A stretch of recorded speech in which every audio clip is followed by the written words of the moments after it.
opening statement from the coach about South Alabama, but start with questions after. And we get a tough road game early in the season, which probably is not ideal with the young roster we've got, but it's the schedule we've got. Richie's done a great job at South getting transfers. They've gone high major transfers, transferred down. Now they've gone with the best Division II players in the country, transferring up, and they can obviously play. They played New Mexico really tough on the road. New Mexico's a quality team, so we've got our hands full early in the season. I mean, season's 7 days old and we're going on the road already. So, we're going to have to show some maturity to play well. They've got some talented players. I mean, Kevin Samuel's very productive in the Big 12. He's there now. He's a load. I mean, he's bigger than any of our bigs. So we're going to have to handle him well. The guards they've got, Parham's obviously super talented, but more kid that transferred off from the D2s played really well, pushing a triple-double in New Mexico. So we've got a tough game in front of us, to be honest with you. So they played us tough here last year. It was a 5-point game here last year. They played us tough in our gym.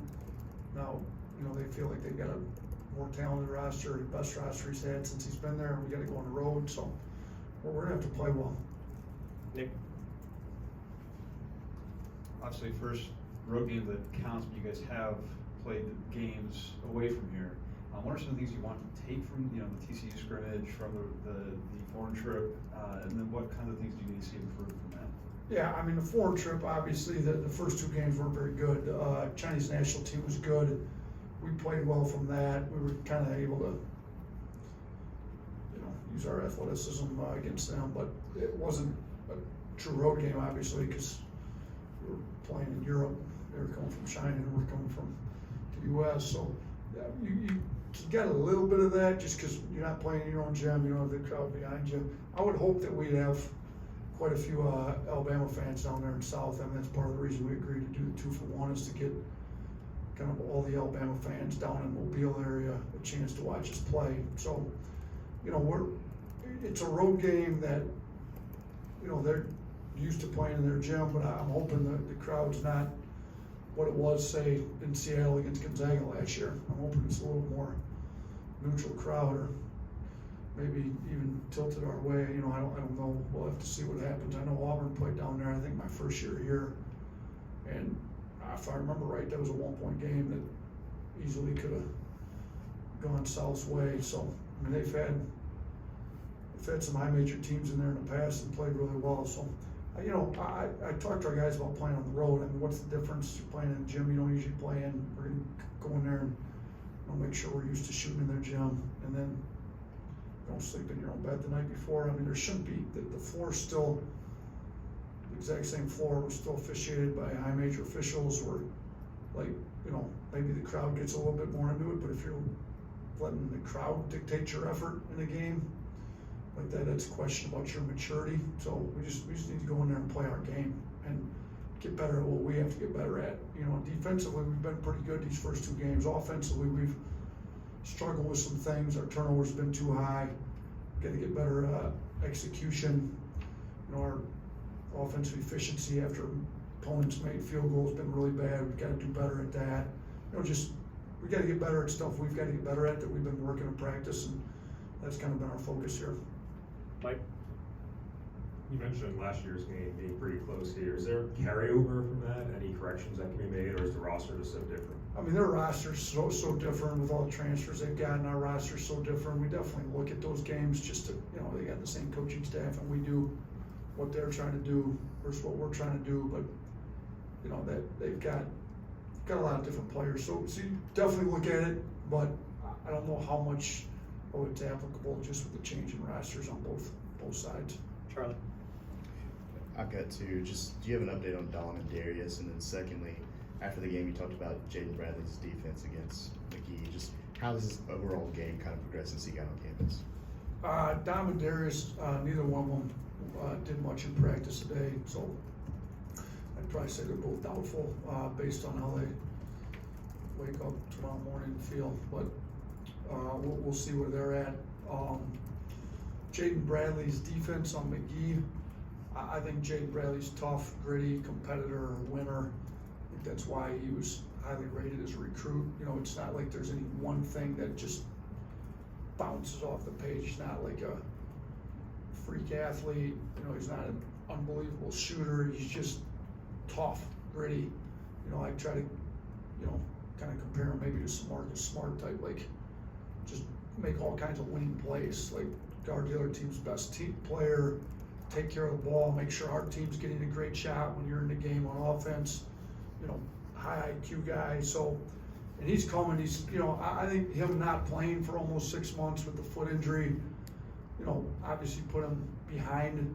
You know, he's catching up, he's getting more comfortable in the offense, he's starting to figure out his teammates, how to set them up better. I mean, that's a big part of what he does is make his teammates better. You know, he's figuring out where all the different guys want the ball, where they like getting their passes, you know, where he can hit Charles on a roll, Pringle on a roll. You know, how can he get Brandon, how can he get Amari, playing them together with Sears, where does Sears like to get the ball, you know, he's got some elite shooting around him. So just, we want our, I tell all the guys this, but is the offense better when you're on the floor? Is the defense better when you're on the floor? I think he's one of those guys that really takes that to heart and tries to make sure that the team is better when he's in the game on both sides of the ball by what he can contribute.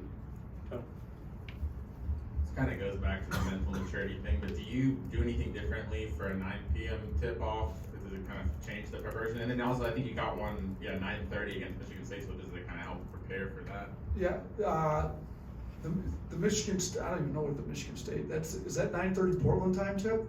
No, I think it's 9:30 here. 9:30 our time, so it's 7:30 Oh, out that's there. right, so you'll be over. So we're gonna get out there and get adjusted a couple days early.